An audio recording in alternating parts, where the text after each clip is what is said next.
everyone. So is it possible to spend Christmas on a zero budget?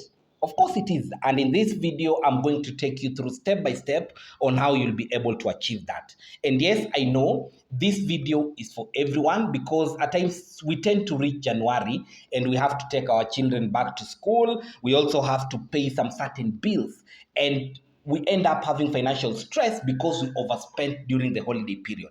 But is it possible for you to spend this period on a zero budget? Of course it is. And if this is something which you want to know, kindly stick to the end of the video. So why do we need to consider celebrating Christmas on a zero budget? Because of financial stress.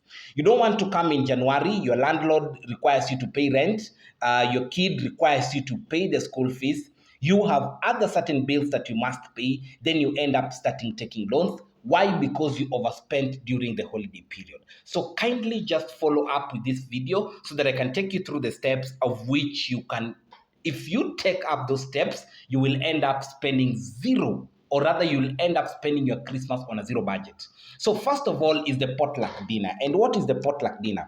Is whereby, because the Christmas spirit is you spending time with your friends and family.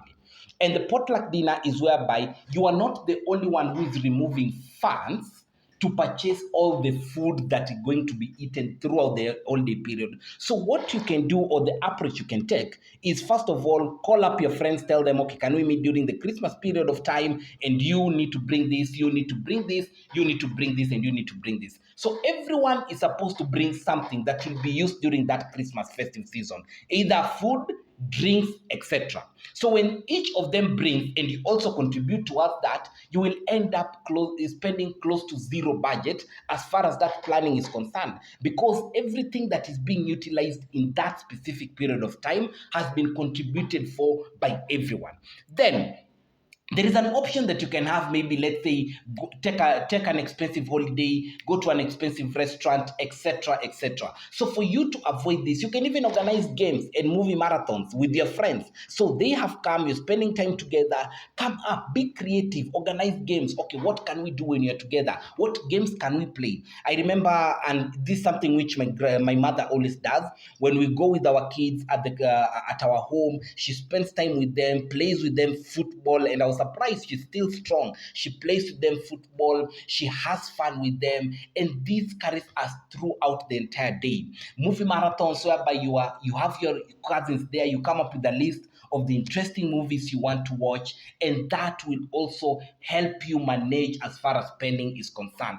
Then you can also take part in free community events, because during Christmas, churches, mostly churches or other communities, they bring people together, they attend their service, then towards the end, they share a meal together, and that's it. Or even maybe during the entire year period, you have clothes that you're not using, you compile them together, take them to the children's home, spend time with them, and I think that will be worthwhile for you. And at the end of the day, you'll realize I've spent close to nothing, okay? So you can also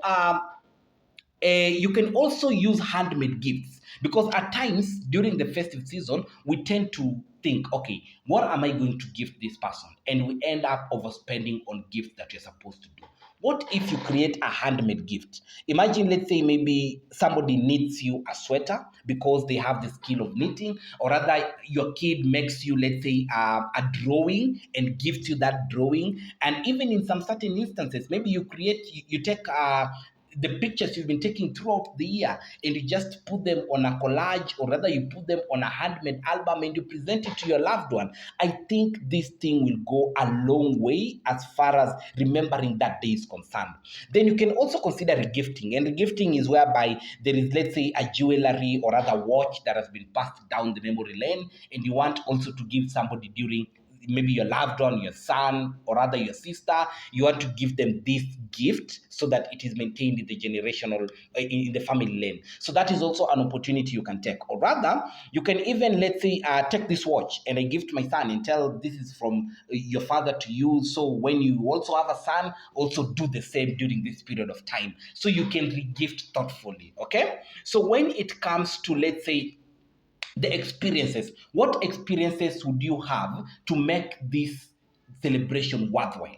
You can take nature walk, because at times we tend to be on the urban side just to work the helter-skelter of the day looking for money. So during the holiday periods, we tend to travel, maybe to visit our grandmothers, we visit our parents. So you can take this time to even take nature walks with them. Just understand the geographical area of your place where you come from, because other people, trust me, they don't even know what they can get where in their home place, in their birthplaces, because they rarely go there. And the time they go there is during this period. So take that time to have nature walks with your family. Okay? Then you can also reuse all decorations. Let's say when it comes to Christmas, you have the option of, let's say, buying this Christmas tree at a supermarket, or rather you can be creative enough and create your own Christmas tree. And if you have the tendency of having these decorations done year to year basis, you can reuse the decorations instead of buying some. What we do at home, and this is something which I've seen my mom do ever since I was young. Every time he teaches Christmas, he takes us to these pine trees or the cypress trees. Then we cut a branch, we bring it at the house. Then we use the decorations that are available to make it look like an elegant Christmas tree. And trust me, it usually does. It has given me these memories that I really carry it along the way. So by doing that, we have saved the cost of even buying a Christmas tree, spending money on buying decorations, because we reuse and we use what is available to create this memory. So make sure you consider this, because by doing this, you will end up spending your Christmas on a zero budget.